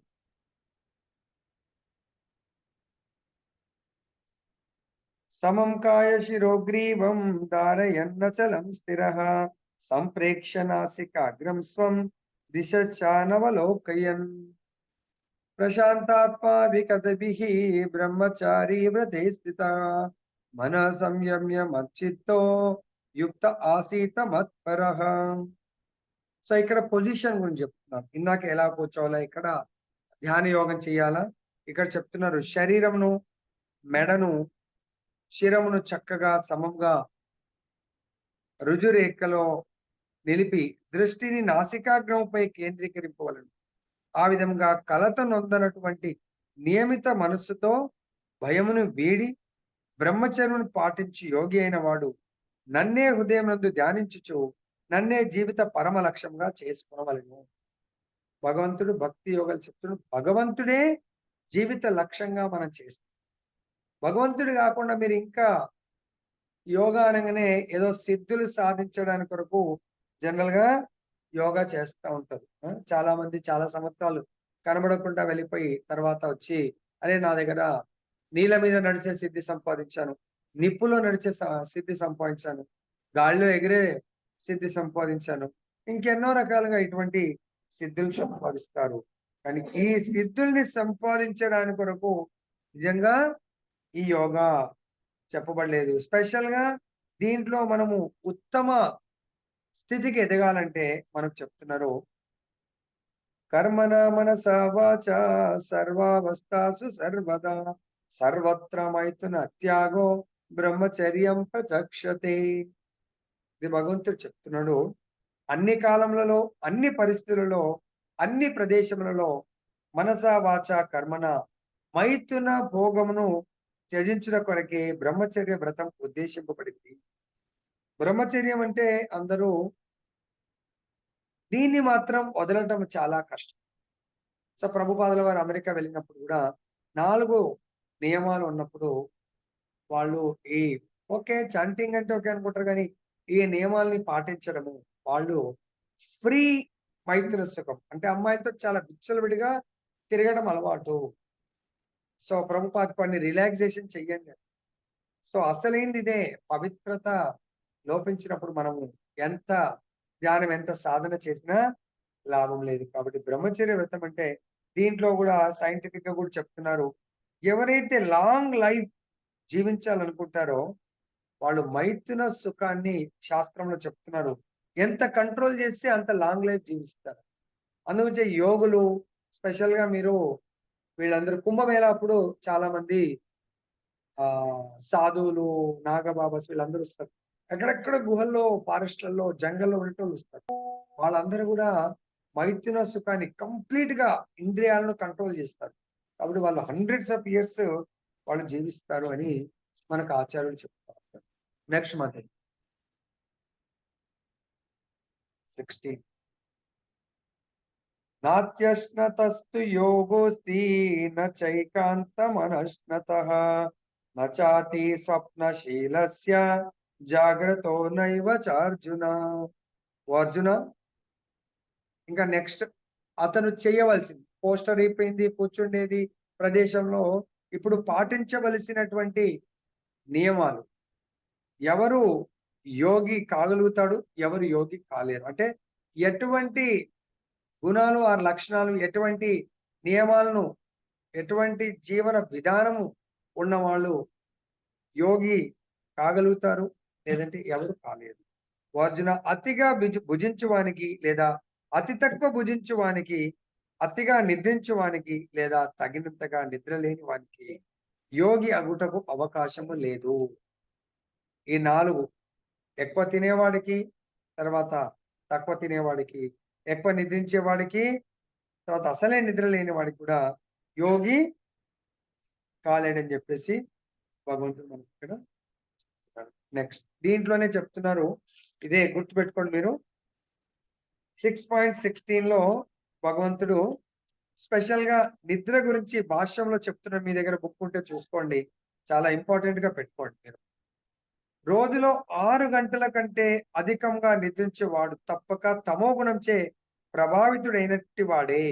అతడు సోమరి అయి అధికంగా నిద్రించును కనుక అట్టి వ్యక్తి ఎన్నడూ యోగను అభ్యసింప జాలడు. 24 అవర్స్ లో మనం నిద్రించవలసింది 6 గంటలు. 6 గంటల కంటే ఎక్కువ నిద్రించకూడదు అని చెప్తున్నారు. తర్వాత భోజనము. నిజంగా యోగి అయిన వాడు 3 రకాలైనటువంటి వ్యక్తుల గురించి చెప్తారు శాస్త్ర ప్రకారం. 3 పూటలు తినేవాడు రోగి, 2 పూటలు తినేవాడు భోగి, ఒక్క పూట ఏకభుక్తం, ఒక పూట తినేవాడు యోగి. అందుగురించే మనము యోగుల్లో చాలా విశ్వామిత్రుడేమో ఉత్తమ యోగి కాలేకపోయాడు. అదే ధ్రువ మహారాజ్ 5 ఏళ్ల బాలుడు ఉత్తమ యోగి, భగవత్ ప్రాప్త యోగి అవ్వగలిగాడు ధ్రువ మహారాజ్.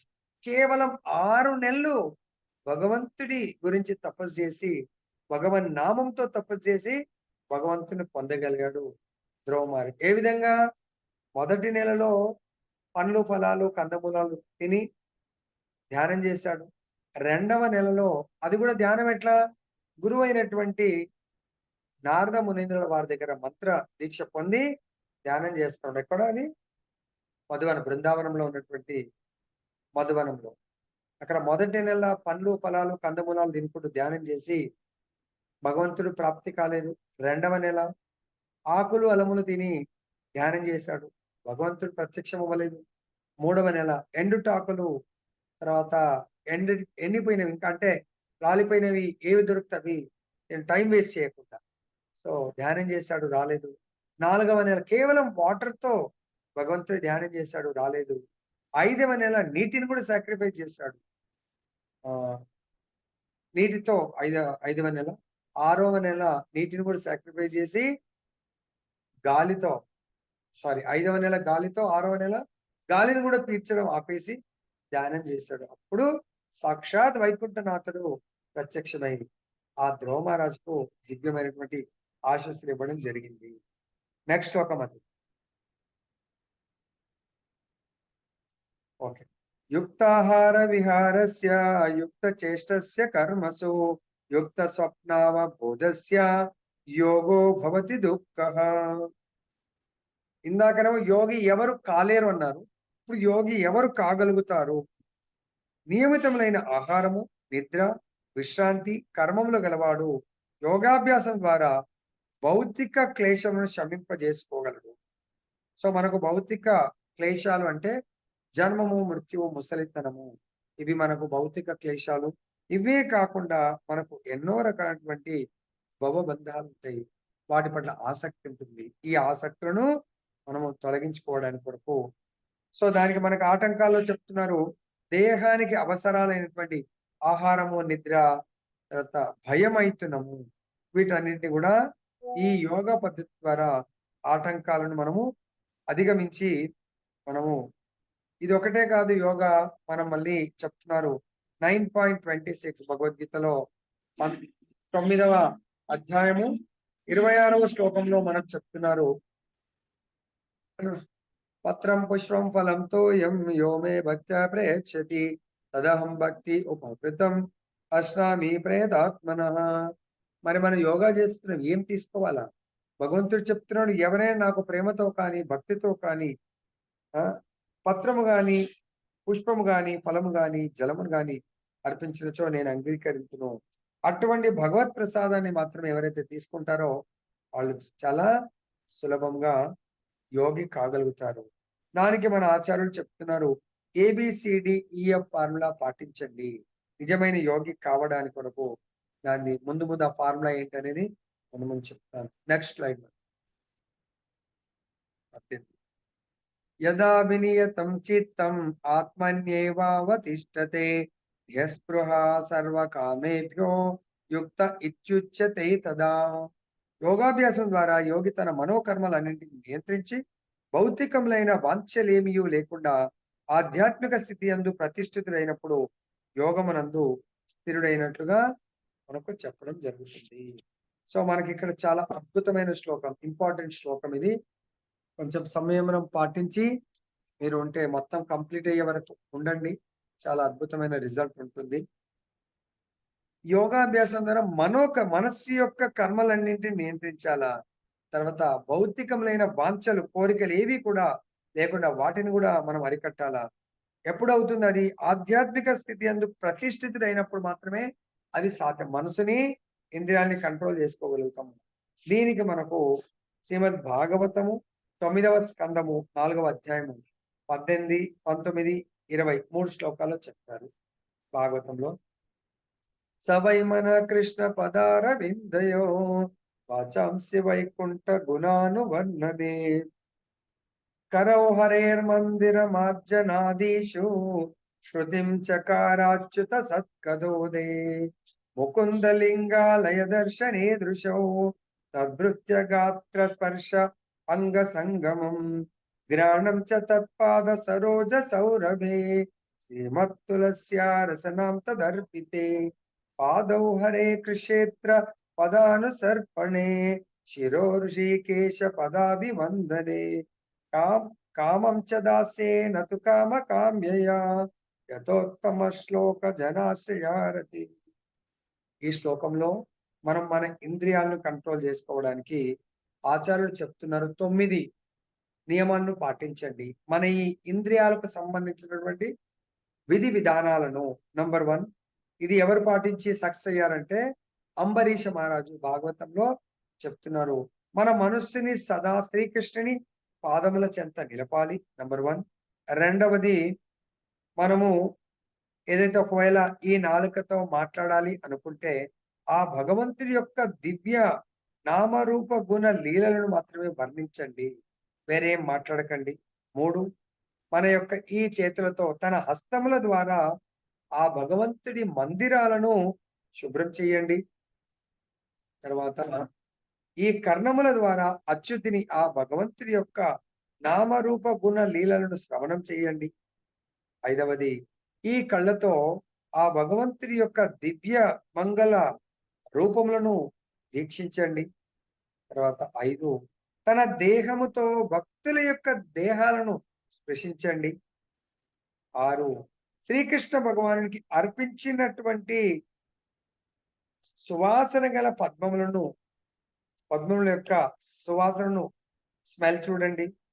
తర్వాత తన జీవను ఆ భగవానుని చరణ కమలములకు అర్పించిన తులసి దళాలను రుచి చూచుట యందు ఉపయోగించండి.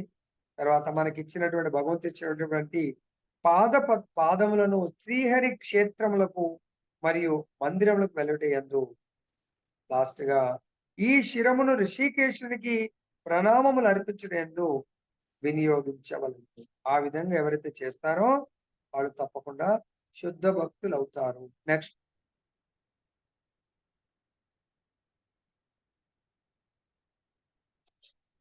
అయిపోయింది. నెక్స్ట్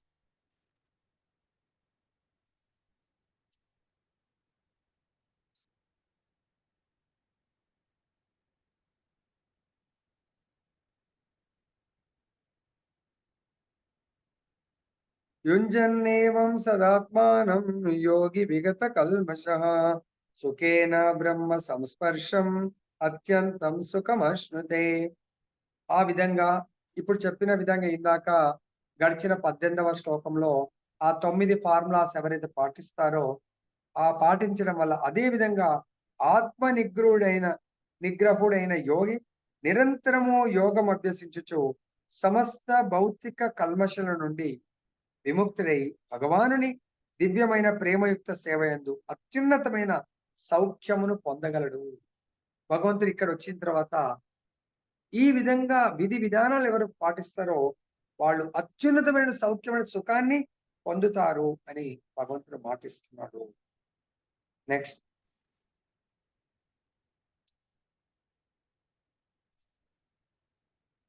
యో మాం పశ్యతి సర్వత్ర సర్వం చ మయి పశ్యతి తస్యాహం నా ప్రణశ్యామి సచమే న ప్రణశ్యతి. నన్ను సర్వత్రా వీక్షించువానికి మరియు నాయందు సమస్తమును గాంచువానికి నేను కనబడకపోవుట గాని నాకు అతడు కనబడకపోవుట గాని జరగదు. దీనికి ఉత్తమమైనటువంటి ఎగ్జాంపుల్ ప్రహ్లాద్ మహారాజ్. అదే హిరణ్యకశిపుకు భగవంతుడు కనబడట్లేదు, కానీ ప్రహ్లాదుడికి కనబడతాడు. హిరణ్యకశిపు అంటాడు, ఎక్కడ ఉన్నాడు నీ స్వామి అంటే ప్రహ్లాదుడు అంటాడు, ఎక్కడ లేడు అని అడుగు నాన్న, ప్రతి దగ్గర నా స్వామి ఉన్నాడు. అప్పుడు అంటాడు, ఈ పిల్లర్లో ఉన్నాడా? తప్పకు ప్రతి దగ్గర ఉన్నాడు అన్నప్పుడు పిల్లర్లో ఎందుకు లేడు నాన్న? పిల్లర్లో ఉన్నాడు అంటాడు.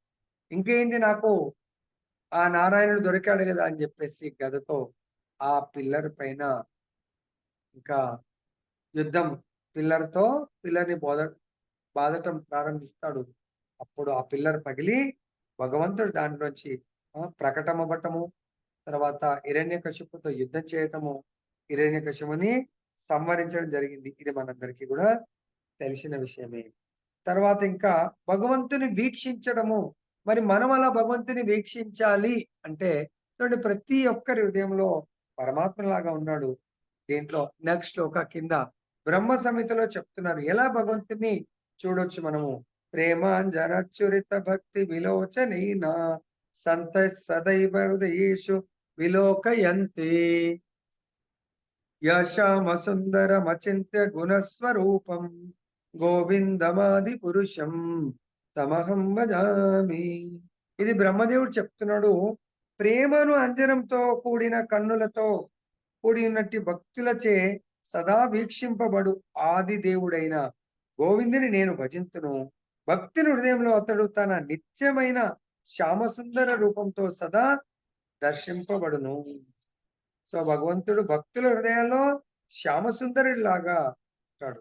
దానికి ఎగ్జాంపుల్ హనుమంతుడు సీతారాముణ్ణి తన హృదయం అనే మందిరంలో రతన సింహాసనం పైన కూర్చుని నిత్యము ఆ భగవంతుని సేవిస్తూ ఉంటాడు హనుమంతుడు.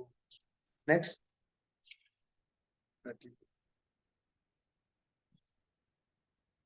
ఆత్మోపమ్యేన సర్వత్ర సమం పశ్యతి యః అర్జున సుఖం వా యది వా దుఃఖం స యోగి పరమో మతః.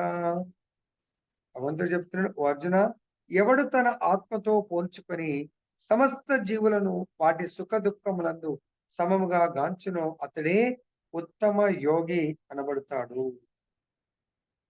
సో ఇక్కడ భగవంతుడు చెప్తున్నాడు, పరదుఃఖ దుఃఖి. వైష్ణవుడు ఎప్పుడు కూడా ఇతరుల దుఃఖాలను తన దుఃఖంగా భావిస్తూ ఉంటాడు. ఇతర సుఖాలను తన సుఖంగా భావించాడు. ఇతర సుఖాలతో తనకి ఎటువంటి సంబంధం లేదు. కానీ ప్రతి ఒక్కరి దుఃఖాన్ని తన దుఃఖంగా కృష్ణ చైతన్యవంతులు మాత్రం భావిస్తారు.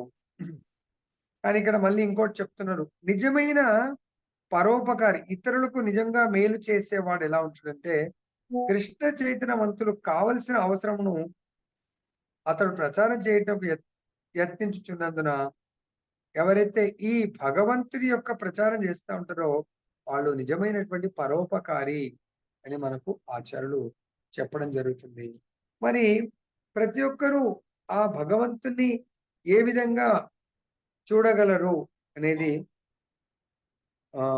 మనకు ఇక్కడ నెక్స్ట్ స్లైడ్ మాత్రం ఎలా చూడగలుగుతారనేది చూద్దాం. ఫైనల్ గా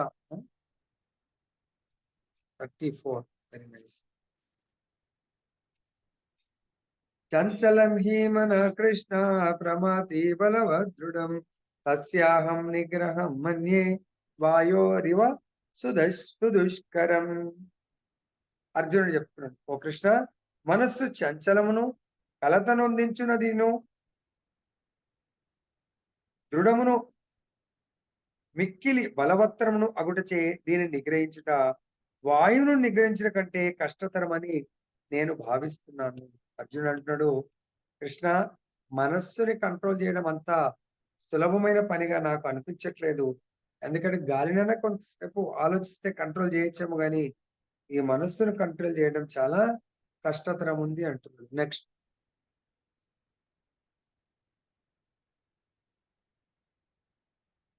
మంత్ భగవంతుడు చెప్తున్నాడు, శ్రీ భగవాను వాచ అసంశయం మహాబాహో మనో దుర్నిగ్రహం చలం అభ్యాసేన తు కౌంతేయ వైరాగ్యేన చ గృహ్యతే.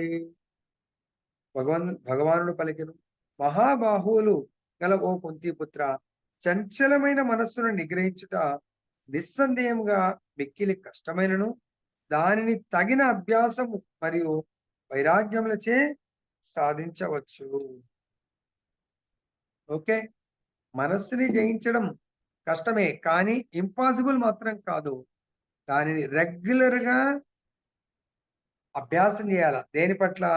ఆ భగవంతుడి యొక్క నామరూప గుణ లీలలను మనము శ్రవణం చేస్తూ, ముఖ్యంగా ఇక్కడ అభ్యాసం అంటే దీనికి డెఫినేషన్ చెప్తున్నారు, ప్రజెంట్ వర్తమాన కాలమున పుణ్యక్షేత్రం దర్శించుట. 2, మనస్సును పరమాత్మ యందు కేంద్రీకరించుట. 3, ఇంద్రియములను మనస్సును నియంత్రించుట. బ్రహ్మచర్యమును పాటించుట ముఖ్యమైనది. 5, ఏకాంతంగా వసించడం వంటి కఠిన నియమ నిబంధనలను ఎవరును వాస్తవంగా చంచలమైన మనస్సును కంట్రోల్ చేయడానికి ఇలా చేయాలి, కానీ ఇవన్నీ చేయలేరు. ఇవన్నీ కలియుగంలో స్పెషల్ గా. కాబట్టి మరి అవి చేయలేరు అన్నప్పుడు అది ఇంపాసిబుల్ గా అనిపిస్తా ఉంది. మరి ఎలా మరి మనస్సుని కంట్రోల్ చేయడము అంటే మనకు ఆచార్యులు చెప్తున్నారు,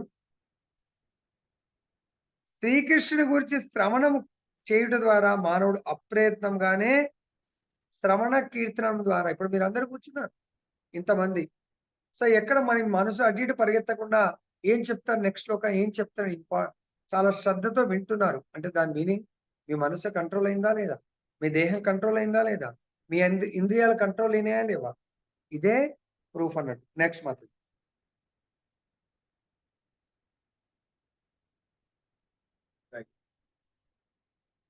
అర్జున ఉవాచ అయతి శ్రద్ధయోపేతో యోగ చాలిత మానస అప్రాప్య యోగ సంసిద్ధిం కాం గతిం కృష్ణ గచ్చతి. అర్జునుడు పలికెను, ఓ కృష్ణ, తొలుత ఆత్మానుభూతి మార్గమును శ్రద్ధతో అనుసరించి పిదప లౌకిక భావన కారణంగా దానిని త్యజించి యోగమునందు పరిపూర్ణత్వం పొందలేని విఫలుడైన యోగి గమ్యమెట్టిది. చాలా అద్భుతమైన ప్రశ్న ఇది. సో కొంతకాలం మనలాగానే మనందరం కూడా కొంతకాలం ఈ ఆత్మానుభూతి అంటే ఈ ఆధ్యాత్మిక మార్గంలో ప్రయాణం చేస్తా ఉన్నాం, జపం చేస్తా ఉన్నాం, రోజు కథామృతం వింటా ఉన్నాం, భక్తుల సాంగత్యం తీసుకుంటున్నాము. ఇలా కొంతకాలము ప్రయాణం చేశాం. ఆత్మానుభూతి మార్గం శ్రద్ధతో అనుసరించి పిదప మనం కొంత చెడు సాంగత్యం వల్ల లౌకిక భావన కారణంగా దానిని త్యజిస్తాం. యోగమునందు మరి త్యజించిన వాళ్ళ పరిస్థితి ఇంకా పరిపూర్ణత్వం పొందలేదు, వాళ్ళ పరిస్థితి ఏంటి అని అర్జునుడు ప్రశ్నించాడు. నెక్స్ట్ దానికి భగవంతుడి సమాధానం ఇవ్వడు.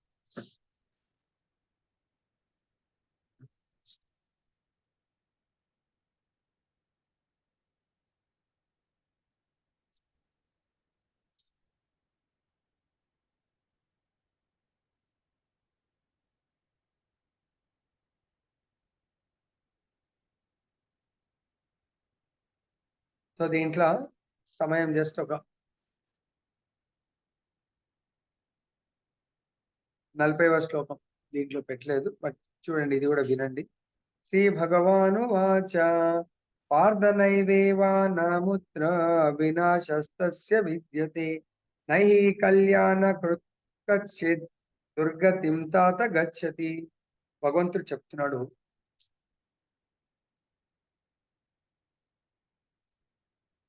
ఓ పార్థ, శుభకార్యముల యందు నియుక్తుడైన వాడు ఈ లోకమున గాని ఆధ్యాత్మిక లోకమున గాని వినాశమును పొందడు. మిత్రమా, మంచి చేయువాడెన్నడును చెడుచే పరాజిత్తుడు కాడు. శుభ కార్యములందు అంటే మంచి పనులు పుణ్యకర్మల యందు ఎవరైతే నియుక్తుడవుతాడో వాడు ఈ లోకంలో గాని, తర్వాత ఈ జన్మ గాని, నెక్స్ట్ జన్మ గాని, ఈ లోకంలో గాని ఆధ్యాత్మిక లోకంలో గాని వాడు పరాజితుడు కాడు అని భగవంతుడు చెప్పడం జరుగుతుంది. నెక్స్ట్ 41 లో కూడా చెప్తున్నారు, ప్రాప్య పుణ్యకృతం లోకాన్ ఉషిత్వా శాశ్వతీ సమా శుచీనాం శ్రీమతాం గేహే యోగ భ్రష్టో అభిజాయతే. భగవంతుడు సమాధానం చెప్తున్నాడు, ఉత్తీర్ణుడు కాని యోగి అంటే యోగ భ్రష్టుడు, యోగం నుంచి కొంచెం మార్గం తప్పుకున్నాడు, అంతకాలం బాగా చేసి పుణ్యజీవులు వసించు పుణ్యలోకమునందు అనేక సంవత్సరములు సుఖములను అనుభవించిన పిదప పవిత్రుల కుటుంబమున గాని లేదా శ్రీమంతుల గృహమున గాని జన్మించును. చూడండి, మనము ఈ యోగ మార్గంలో మనము కొంతకాలం భక్తి యోగం లేకుంటే ధ్యాన యోగం భగవంతుడికి సంబంధించినటువంటి ఈ యొక్క ఆధ్యాత్మిక మార్గంలో జీవించి అనుకోకుండా పతనమయ్యాము, మనం ఈ శరీరాన్ని వదిలేసాము. కానీ భయపడకూడదు, బాధపడకూడదు. ఎందుకంటే 2వ అధ్యాయంలో 40వ శ్లోకంలో భగవంతుడు చెప్పాడు, నేహా విక్రమ నాశోస్తి ప్రత్యవాయోన విద్యతే స్వల్పమప్యస్య ధర్మస్య త్రాయతే మహతో భయాత్.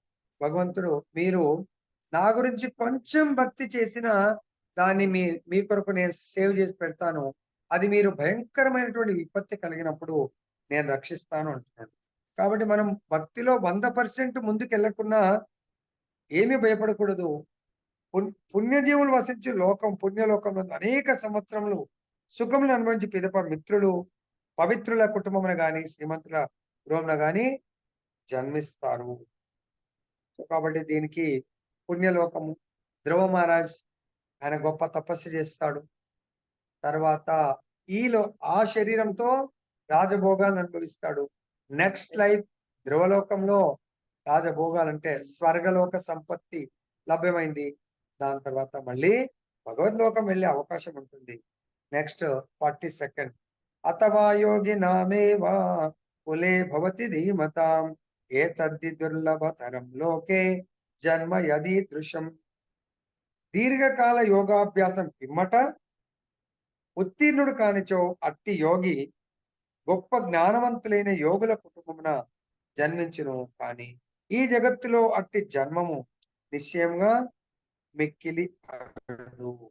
సో ఇక్కడ చాలా కాలం మనం ప్రాక్టీస్ చేశాము, కానీ 100% ఉత్తీర్ణుడు కాలేకపోయిన వాళ్లకు ఎటువంటి జన్మ వస్తుంది అంటున్నారంటే భగవంతుడు ఇక్కడ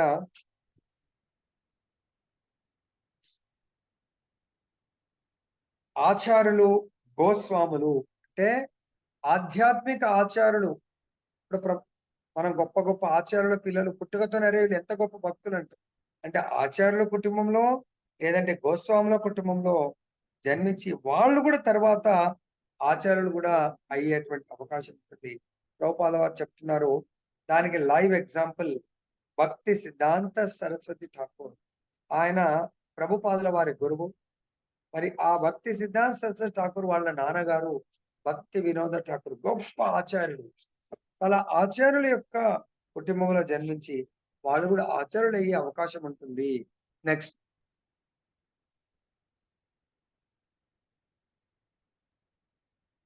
నెక్స్ట్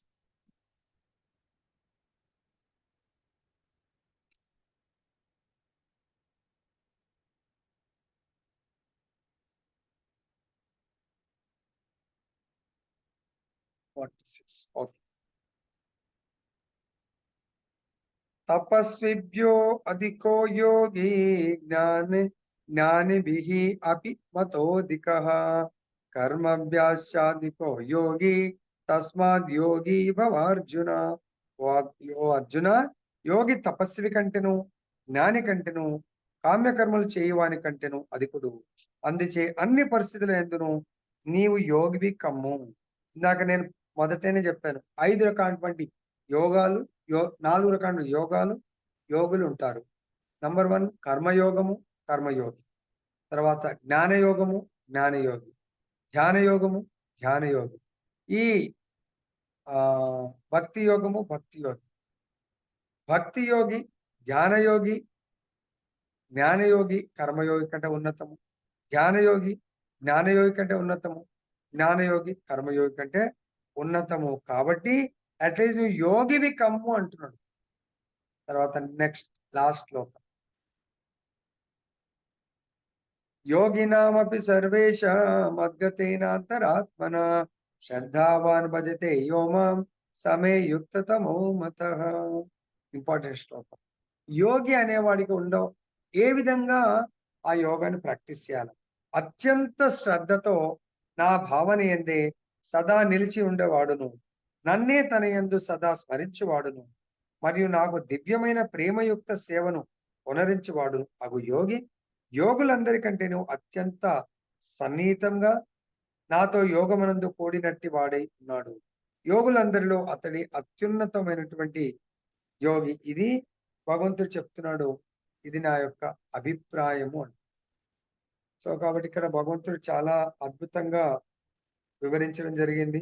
ఈ శ్లోకంలో యోగ యొక్క లక్ష్యము, యోగ యొక్క అంటే పర్పస్, తర్వాత మనకు అందరికంటే ప్రియమైనటువంటి యోగి ఎవరు, భగవంతుడి గురించి అత్యంత శ్రద్ధతో సదా భగవంతుడి భావయందు నిలవాలి. 2 సదా భగవంతున్నే స్మరించాలి. 3 భగవంతుని సేవించాలి. అటువంటి వాడు యోగుల్లోకి అందరికంటే నాకు అత్యంత సన్నిహితంగా ఉండేటువంటి యోగి, మరి ఉత్తమ యోగిని భగవంతుడు మనకు చెప్పడం జరుగుతూ ఉంది. దీంట్లో మనకు చెప్తున్నారు. నెక్స్ట్ దీంట్లోనే ఇంకో శ్లోకం ఉంది కదా మాతాజీ.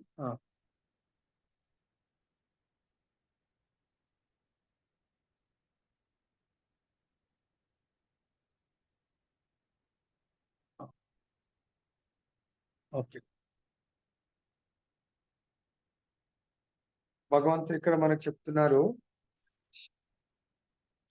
యయేషాం పురుషం సాక్షాత్ ఆత్మ ప్రభవం ఈశ్వరం నా భజంతి అవజానంతి స్తనాద్ బృహతః పతంతి అధః. సర్వజీవులకు మూలాధారుడైన ఆదిదేవునికి సేవ చేయక ఆ పరమ పురుషుని పట్ల తనకు గల ధర్మమును ఉపేక్షించి వాడెవ్వడును తన నిజస్థితి నుండి తప్పక పతితుడు కాగలడు.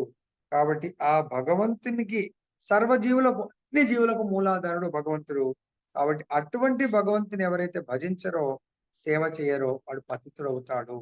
నెక్స్ట్ నెక్స్ట్ యస్య దేవే పరా భక్తిః యథా దేవే తథా గురౌ తస్యైతే కథితా హి అర్థాః ప్రకాశంతే మహాత్మనః. సో ఇది చాలా ఉత్తమమైనటువంటి శ్లోకం చెప్తున్నారు. భగవానుని యందు మరియు ఆధ్యాత్మిక ఆచార్యుని యందు సంపూర్ణ విశ్వాసమును కలిగి ఉన్న మహాత్ములకు మాత్రమే వేద విజ్ఞానపు సారమంతయు అప్రయత్నంగానే వ్యక్తము కాగలదు.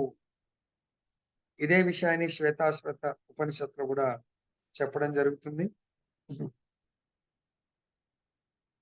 సో భక్తి అనే దానికి నిర్వచనం కూడా చెప్తున్నారు.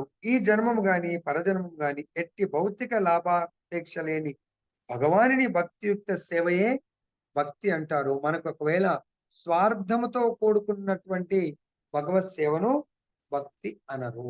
సో అటువంటి యోగి, అటువంటి అంటే భక్తి చేసేవాడు నిజమైన యోగి. స్వార్థంతో ఏదో నేను కొన్ని సిద్ధులు కొన్ని ఫలితాలను పొందనేవాడు నిజమైన భక్తి యోగి కాలేడు. ఓకే, ఇంతటితో మనం ముగిద్దాం. జై బోలో గ్రంథరాజ్ శ్రీమద్ భగవద్గీత की जय, श्री श्री राधारमण लाल की जय, जगन्नाथ सुभद्रा महारानी की जय, गौर निताय भगवान की जय, जगत गुरु श्रील प्रभुपाद की जय, श्री श्रीपाद गुरु महाराज की जय।